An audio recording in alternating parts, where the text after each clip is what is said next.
काशी के गलियों में एक रहस्य छिपा था। गंगा की लहरों पर एक कमल का फूल तैर रहा था और उस पर एक बच्चा।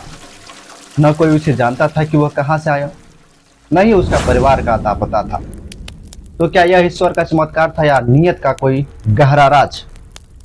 जी हाँ, यह बात है उस बच्चे की जिसने दुनिया को सत्य और प्रेम का रास्ता दिखाया, जिसे लोग संत कबीर के नाम से जानते हैं। नमस्ते दोस्तों, मैं हूं आपका दोस्त अतीश कुमार और स्वागत है आपका मेरे चैनल अतीश कुमार ऑफिशियल पर। आज हम बात करेंगे संत कबीर जी के प्रेरणादायक जीवन और उनके गहरे दर्शन की, जो आज भी हमें सच्चाई और प्रेम का रास्ता दिखाते हैं। तो चलिए शुरू करते हैं। दोस्तों, संत कबीर का जन्म 1398 ईस्वी में काशी यानी आज के वाराणसी में हुआ था। कुछ विद्वानों ने इसे 1440 ईस्वी भी मानते हैं। उनकी उत्पत्ति को लेकर कई कहानियां प्रचलित हैं। एक कथा के अनुसार कहा जाता है कि ब्राह्मण विधवा महिला ने उन्हें जन्म दिया और वो महिला सामाजिक दबाव के डर से उस बच्चे को गंगा के किनारे छोड़ दिया। वहां एक जुल्हा दंपति जिनका नाम नीरू और नीमा था, उसी ने उस बच्चे को गोद लिया, पाला पोसा और इस तरह से कबीर का बचपन एक साधारण जुल्हा परिवार में बीता। लेकिन इस साधारण बच्चे में कुछ असाधारण था जो दुनिया को बदलने वाला था। कबीर ने कभी औपचारिक शिक्षा नहीं ली, लेकिन उनकी आध्यात्मिकता, जिज्ञासा और बुद्धिमत्ता ने उन्हें ज्ञान का सागर बना दिया। बचपन से ही वे धर्म और पाखंड, समाज के गहरे सवालों पर विचार करते थे। एक कथा के अनुसार वे संत रामानंद के शिष्य बने। एक बार गंगा घाट पर रामानंद जी के पैर से उनका स्पर्श हुआ और उन्होंने कुछ मंत्र दिया। यहीं से कबीर के जीवन एक नया रास्ता खोला। उन्होंने हिंदू और इस्लाम दोनों धर्म के सार को अपनाया और एक अनूठा दर्शन दिया। कबीर एक महान भक्त कवि और समाज सुधारक थे। उनकी रचनाएं साखी शब्द और रमेनी थे। वे सरल भाषा में गहरे और आध्यात्मिक संदेश देती थे। वे निर्गुण भक्ति के समर्थक थे, यानी उस ईश्वर की भक्ति जो निराकार और सर्वत्र है। उनका एक मशहूर दोहा है, पोथी पढ़ी पढ़ी जग मुआ, पोथी पढ़ी पढ़ी जग मुआ, पंडित भया न कोय, ढाई आखर प्रेम का, पढ़े सो पंडित होय। इसका मतलब है कि सच्चा ज्ञान किताबों में नहीं, प्रेम और भक्ति में है। उदाहरण के लिए कबीर जी कहते थे कि सच्ची भक्ति मन की शुद्धता और प्रेम से होती है, न कि बाहरी कर्म कांडों से। कबीर ने अपने समय में फैले पाखंडवाद का डटकर विरोध किया। उस समय लोग मंदिर, मस्जिद, तीर्थ यात्रा और कर्मकांडों में उलझे थे, लेकिन कबीर ने कहा कि सच्चा धर्म हृदय की शुद्धता में है। उनका एक और प्रसिद्ध दोहा है, सुनिए। माला फेरत जुग भया, माला फेरत जुग भया, फिरा न मन का फेर, कर का मन का डार दे, मन का फेर। इसका अर्थ है कि माला फेरने से कुछ नहीं होगा, मन को शुद्ध करना असली भक्ति है। उदाहरण के लिए कबीर ने देखा कि लोग बाहरी दिखावे में डूबे हैं, लेकिन वे अपने मन के अहंकार और बुराइयों को नहीं देखते।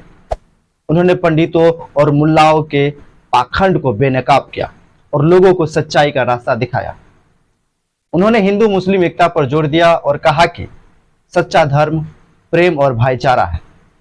उनकी शिक्षाएं इतनी प्रभावशाली थी कि उनके अनुयायी आज भी कबीर पंथी के नाम से जाने जाते हैं।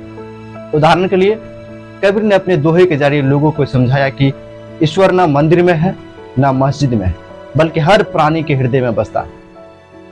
साथियों, संत कबीर जी का निधन 1518 ईस्वी में मगहर में हुआ। संत कबीरदास जी का निधन एक ऐसा किस्सा है जो उनकी शिक्षाओं को एक बार फिर से जीवंत कर देता है। कहा जाता है कि जब उनका निधन हुआ तो उनके हिंदू और मुस्लिम शिष्यों में उनके अंतिम संस्कार को लेकर विवाद हो गया। हिंदू अनुयायी उनके शरीर का दाह संस्कार करना चाहते थे, जबकि मुस्लिम उन्हें दफनाना चाहते थे। यह विवाद इतना बढ़ गया था कि दोनों पक्ष लड़ने के लिए तैयार हो गए, लेकिन जब उनके शरीर से चादर हटाई गई तो सब हैरान रह गए। वहां उनका शरीर ही नहीं था, बल्कि कुछ फूल बिखरे हुए थे। इन फूलों को हिंदू और मुस्लिम दोनों समुदायों ने आधा आधा बांट लिया। हिंदू अनुयायियों ने आधे फूलों का दाह संस्कार किया और मुस्लिम ने बाकी आधे फूल को दफनाया। यह घटना सिर्फ एक कहानी नहीं बल्कि कबीर जी के जीवन का सार है। उन्होंने जीवन भर जिस एकता और प्रेम सद्भाव का संदेश दिया वह उनके निधन के बाद भी कायम रहा। उन्होंने धर्म के नाम पर होने वाले सारे भेदभाव को हमेशा नकारा। उनकी नज़र में ईश्वर एक है और उसे पाने का रास्ता प्रेम और मानवता से होकर गुजरता है।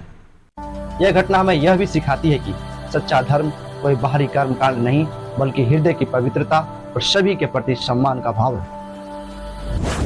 कबीरदास जी ने अपनी साखियों और दोहे के माध्यम से यह संदेश बार बार दिया कि जाति न पूछो साधु की, पूछ लीजिए ज्ञान, मोल करो तलवार का, परा रहन दो म्यान।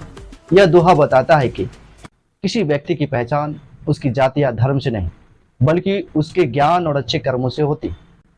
एक और मशहूर किस्सा है जो कबीर जी के विचारों को दर्शाते हैं। एक बार कुछ लोग उन्हें पूछने आए कि वो किस धर्म को मानते हैं।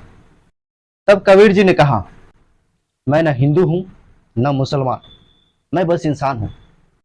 यह जवाब दिखाता है कि वे धार्मिक पहचानों की सीमाओं से परे थे और उन्होंने हमेशा मानवता को सबसे ऊपर रखा। ये कहानियां हमें याद दिलाती है कि कबीरदास जी सिर्फ एक संत नहीं थे बल्कि एक ऐसे क्रांतिकारी विचारक थे जिन्होंने प्रेम और मानवता की भाषा को हर धर्म से ऊपर रखा। उनका जीवन और निधन दोनों ही हमें यह सिखाते हैं कि सच्चा धर्म प्रेम, भाईचारा और शांति ही है। तो दोस्तों, हमें अपने मन को शुद्ध करना चाहिए।